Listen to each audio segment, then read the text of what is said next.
Bem-vindo, querido jovem, a esta aula de recuperação. Eu sou Alice, sou coordenadora dos seminários da região Curitiba Centro e nosso bloco de escrituras de hoje é 2 Coríntios, capítulo 7. Você já teve dificuldades em saber se realmente se arrependeu de algum erro? Esta aula vai te ajudar a compreender melhor sobre um dos principais passos para o arrependimento sincero, a tristeza segundo Deus. Prestem atenção no vídeo a seguir. Essa é uma fase emocionante na vida, Chris. Lembro que foi assim comigo. Como você está se sentindo? Bom, estou esperando por isso há muito tempo. Às vezes nem acredito que isso está mesmo acontecendo. Minha mãe está tão animada. O casamento no templo é um passo muito importante, Chris. Por isso que eu vim aqui. Certo? Certo, então quero saber mais ou menos como você se sente em relação a algumas coisas, ok? Ok. O que você mais espera de um casamento no templo? Bom, acho que o que eu espero é finalmente poder... Alguma coisa na sua vida, Chris, que não foi resolvida com a autoridade apropriada do sacerdócio? Acho que nós nos permitimos um pouco de intimidade demais. Foi aí que começou o problema. O que você está me contando é muito sério, Chris. É, mas eu não tenho mais nada com ele. Está tudo acabado. O verdadeiro arrependimento não é só parar de fazer o que você sabe que está errado. Há mais coisas envolvidas. Mas é diferente com o Marcos e eu. Eu amo de verdade, bispo. Nunca senti isso por ninguém antes. Não vai me dar uma recomendação para o templo?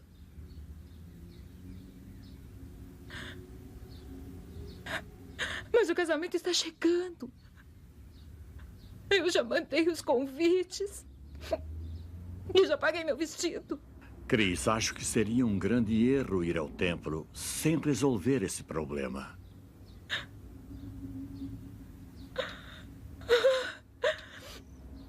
O que vou dizer ao Marcos? Como vou contar aos meus pais? Vamos dar uma pausa no vídeo. Pense por alguns instantes. Com base na resposta da moça, com o que ela parece estar preocupada? Por que o foco dela pode tornar mais difícil o arrependimento sincero? Qual princípio ajudaria esta moça neste momento? Um dos propósitos do apóstolo Paulo ao escrever as cartas para o povo de Corinto era fazer com que eles se arrependessem.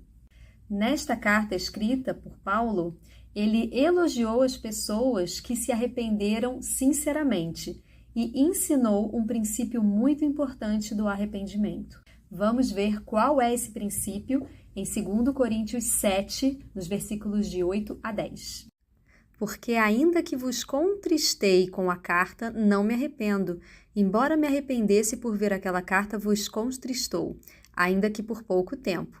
Agora alegro-me, não porque fostes contristados, mas porque fostes contristados para o arrependimento, porque fostes contristados segundo Deus, de maneira que por nós não padecestes dano em coisa alguma. Porque a tristeza segundo Deus opera arrependimento para a salvação, da qual ninguém se arrepende, mas a tristeza do mundo opera a morte. Gostaria de ressaltar esta frase: a tristeza segundo Deus opera arrependimento. Vamos à nossa primeira pergunta. Segundo essa passagem de escrituras, por qual passo do arrependimento a moça da nossa história precisa passar? Conforme Paulo ensinou, a tristeza segundo Deus conduz ao arrependimento sincero. No versículo 10, Paulo também menciona um outro tipo de tristeza, que é a tristeza segundo o mundo. Agora eu gostaria que você desse uma pausa no vídeo e buscasse um papel e uma caneta. Vamos fazer 2 colunas desta forma que eu vou mostrar. Agora vamos ler 2 citações sobre esses 2 tipos de tristeza. E enquanto eu leio, você preenche seu quadro, combinado? A tristeza, segundo Deus, significa sentir profunda tristeza e remorso por comportamentos que acrescentam dor e sofrimento ao Salvador, à medida que nossa alma remove qualquer negação ou desculpa. Talvez o maior despertar desta vida para um filho ou filha de Deus espiritualmente sensível seja a percepção pessoal singular de que o pagamento de Jesus Cristo pelo pecado é muito real e que seu sofrimento não é apenas por todas as outras pessoas, mas também por você e por mim. Ao compreendermos espiritualmente que ele sofreu por nossos pecados, sentimos tristezas por nossa parte de sua dor. Percebemos que isso faz parte do plano de nosso Pai e ficamos impressionados com a dádiva que Ele está nos oferecendo. Esse assombro, essa gratidão, essa adoração de um Salvador que fez isso por nós, nos leva a ajoelhar-nos, enquanto nosso espírito se enche de tristeza segundo Deus. Essa citação é do elder Neil L. Anderson. O elder Uchtdorf disse: "A tristeza segundo Deus inspira mudança e esperança por meio da expiação de Jesus Cristo. A tristeza do mundo nos abate, extingue a esperança e nos persuade a ceder a mais tentações. A tristeza segundo Deus leva à conversão e à mudança de coração. Faz com que odiemos o pecado e amemos a virtude. Incentiva-nos a levantar e a andar na luz do amor de Cristo. O verdadeiro arrependimento tem a ver com transformação, não com tortura ou tormento. Sim, o remorso sincero e o remorso verdadeiro pela desobediência são passos muitas vezes dolorosos, mas muito importantes no sagrado processo do arrependimento. Mas quando a culpa nos leva ao autodesprezo e nos impede de nos levantar novamente, ela é mais um obstáculo do que um incentivo ao nosso arrependimento." No livro de Mormon, lá em Alma 36, Alma, o filho, estava conversando com seu filho Elamã e ele explicou para o seu filho como ele se sentiu depois que ele percebeu o quanto ele estava errado ao tentar destruir a Igreja de Deus, após ele ter visto um anjo e ter se convertido ao Evangelho de Jesus Cristo. E lemos o seguinte nesses versículos: "Mas fui torturado com eterno tormento, porque minha alma estava atribulada no mais alto grau e atormentada por todos os meus pecados. Sim, lembrei-me de todos os meus pecados e iniquidades, pelos quais me vi atormentado com as penas do inferno. Sim, vi que me havia rebelado contra o meu Deus e que não guardara seus santos mandamentos." Aqui nós vemos que Alma, o filho, realmente sentiu a tristeza segundo Deus. E finalmente, Alma ensina a seu filho, em Alma 42:29. "E agora, meu filho, eu desejo que não te preocupes mais com essas coisas e que deixes apenas teus pecados te preocuparem, com aquela preocupação que te levará ao arrependimento." E no folheto A Força dos Jovens, lá no item Jesus Cristo vai ajudar você, nós lemos: "Mesmo quando você tenta fazer o melhor que pode para fazer boas escolhas, às vezes comete erros. Você fará coisas que gostaria que não tivesse feito. Todo mundo faz. Quando isso acontece, é fácil se sentir desanimado ou se perguntar se será bom o suficiente. Mas há boas novas, maravilhosas e que trazem esperança. Porque Deus o ama, Ele enviou seu Filho, Jesus Cristo, que tomou sobre si seus pecados para que você pudesse se arrepender e continuar progredindo." E continuando no mesmo item, lemos: "O arrependimento não é o castigo para o pecado, é a maneira pela qual o Salvador nos liberta do pecado. Arrepender-se significa mudar, afastar-se do pecado e voltar-se para Deus. Significa melhorar e receber perdão. Esse tipo de mudança não é um evento único, é um processo contínuo." Quando nós erramos, nós achamos que não merecemos mais o amor do Pai Celestial. Ou também podemos achar que Ele nunca irá nos perdoar, ou que nunca seremos dignos de voltar a viver com Ele. Esses pensamentos, no entanto, não vêm de Deus. Quando esse tipo de pensamento passar pela sua cabeça, eu gostaria que você pensasse no Salvador Jesus Cristo. Vamos ver uma passagem de Escrituras que se encontra em Isaías 53, de 3 a 7 e de 10 a 12. Era desprezado e o mais rejeitado entre os homens, homem de dores, experimentado em padecimentos, e como um de quem os homens escondiam o rosto, era desprezado, e não fizemos caso algum dele. Verdadeiramente ele tomou sobre si as nossas enfermidades, e as nossas dores levou sobre si. E nós o reputávamos por aflito, ferido de Deus e oprimido. Porém, ele foi ferido pelas nossas transgressões e moído pelas nossas iniquidades. O castigo que nos traz a paz estava sobre ele, e pelas suas pisaduras fomos sarados. Todos nós, como ovelhas, andávamos desgarrados, cada um se desviava pelo seu caminho, porém o Senhor fez cair sobre ele a iniquidade de todos nós. Ele foi oprimido, e ele foi afligido, porém não abriu a sua boca. Como um cordeiro foi levado ao matadouro, e como a ovelha muda perante os seus tosquiadores, assim não abriu a sua boca. Da opressão e do julgamento foi tirado. Pela transgressão de meu povo ele foi ferido. Porém ao Senhor agradou moê-lo, fazendo-o enfermar. Quando a sua alma se puser por oferta pelo pecado, verá a sua semente e prolongará os seus dias. Porque as iniquidades deles levará sobre si. Porque derramou a sua alma na morte, e foi contado com os transgressores, e levou sobre si o pecado de muitos, e intercedeu pelos transgressores. Vamos à nossa segunda pergunta. De que forma saber que o Salvador sofreu pessoalmente por você pode ajudá-lo no processo de arrependimento? Vamos lembrar da nossa história do início da aula. Pense por alguns instantes o que você poderia compartilhar com aquela moça sobre Jesus Cristo e sobre a tristeza segundo Deus. Como você poderia ajudá-la a ver as bênçãos do arrependimento? Agora, pegue seu quadrinho mais uma vez, da tristeza segundo Deus versus a tristeza segundo o mundo. Vamos ler mais uma citação para que possa te ajudar a completar ainda mais esse quadrinho. Combinado? O elder G. Shedd Richardson falou: a principal diferença entre a tristeza segundo Deus e a tristeza do mundo é sua fonte. A tristeza do mundo é promovida por Satanás. É a tristeza de sermos apanhados, de não sermos capazes de continuar pecando ou de nos voltarmos contra nós mesmos com autodesprezo ou desdém. A tristeza segundo Deus, por outro lado, é a tristeza dada como dádiva de Deus àqueles que estão dispostos a recebê-la. A tristeza segundo Deus nos leva a um pleno reconhecimento da magnitude de nossos pecados, mas com o conhecimento de que podemos nos tornar livres deles.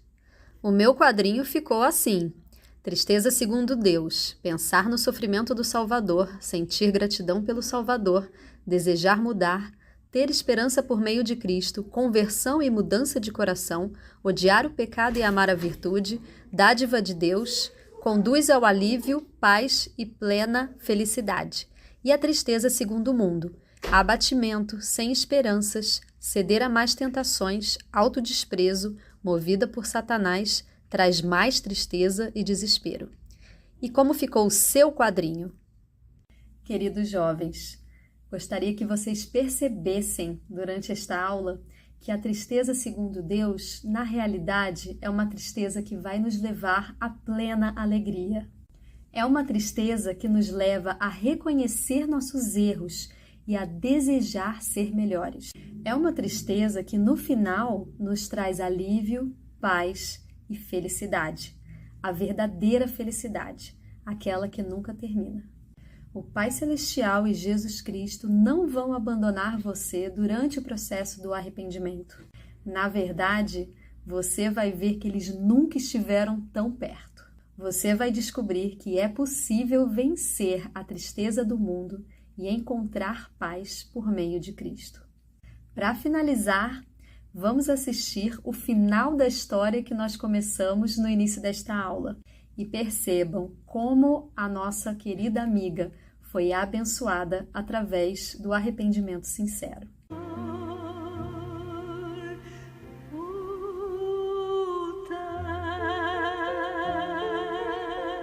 É lindo.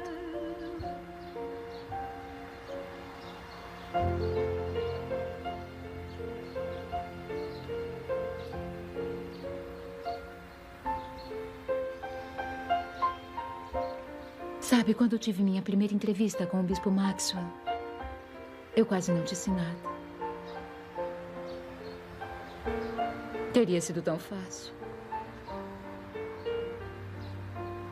Mas é incrível. Nunca me senti tão feliz antes. Mas e a dor? Passou. Essa dor que enfim me fez ao Senhor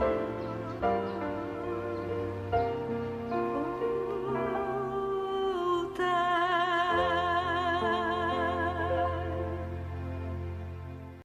Vamos finalmente à terceira pergunta da aula. Quais são os seus sentimentos sobre o arrependimento sincero e como você pode aplicá-lo na sua vida? Querido jovem, gostaria de testificar para você que você nunca estará tão longe que o amor de Deus não possa te alcançar. Quando pensar em desistir ou quando pensar que não é digno do seu amor, pense em Jesus Cristo. Lembre-se que Ele já pagou o preço por você. Ele te ama e te quer do jeitinho que você é, com seus defeitos e com seus erros. Se apenas aceitarmos o seu convite, vem e segue-me, Ele nos tornará muito melhor do que poderíamos imaginar. Deixo essa aula com o meu amor e com o meu testemunho de que Cristo vive. Ele nos ama e nos conhece pessoalmente. Em nome do nosso amado Salvador Jesus Cristo. Amém. Por fim, te convido a assistir o belíssimo vídeo que vou passar a seguir e escutar a música e ponderar sobre ela. Um grande beijo a todos e até a próxima!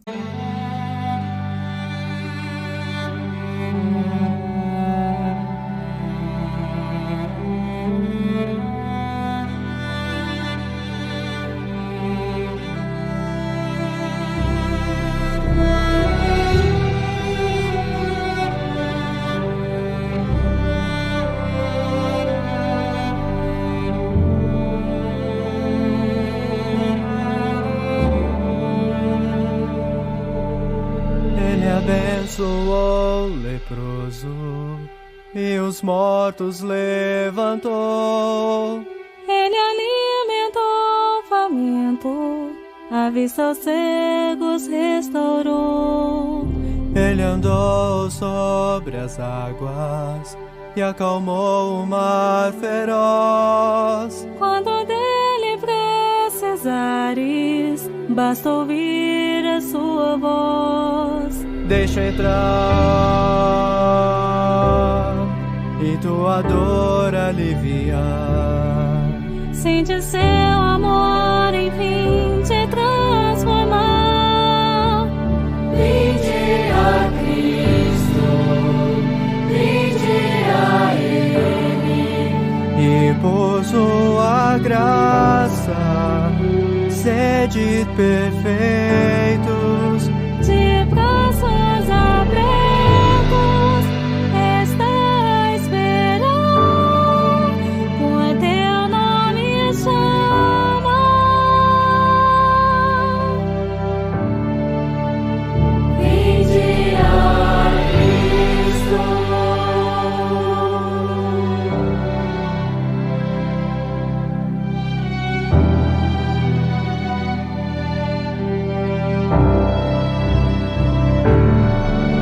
Percorreu o bom caminho e ensinou a perdoar. Deu a todos esperança, ajudou sem hesitar. Ele é o Redentor e o Príncipe da paz.